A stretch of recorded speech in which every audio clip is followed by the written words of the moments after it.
ছোট্ট মেয়েটা রোজ আসত বিকেলে, বাবার হাত ধরে, পরনে ফ্রক, দুপাশে বাঁধা ঝুঁটি, বায়না ধরত ক্যাডবেরির।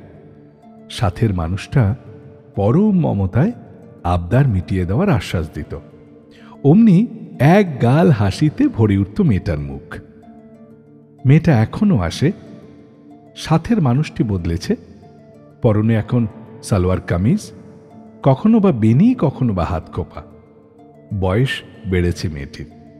ছোট্ট মেয়ে এখন লাবণ্যময়ী নারী। এখনো সে বায়না ধরে, কখনো ক্যাডবেরির, কখনো ফুচকা, কখনো বা আইসক্রিমের। সাথের মানুষটা বদলেছে, হয়তো সে মেয়েটির প্রেমিক। সেও কথা দেয় আবদার রাখবে। অমনি মিষ্টি হাসিতে দীপ্ত হতো মেয়েটার মুখ। একদিন তুমুল বৃষ্টিতে মেয়েটা এলো, কিন্তু সাথে কেউ ছিল না।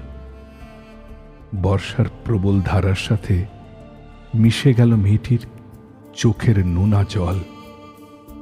সাক্ষী রইলাম শুধু আমি। এখন আর আসে না মেয়েটা। কি যে হলো জানাই গেল না। আচ্ছা, সেই মানুষটা কি আবদার মেটাতো?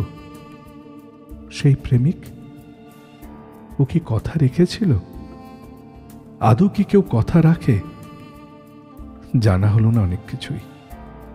এসব কিছু জানতেই আজও পথ চেয়ে বসে থাকি মেয়েটার অপেক্ষায়। আমি একা ল্যাম্পপোস্ট।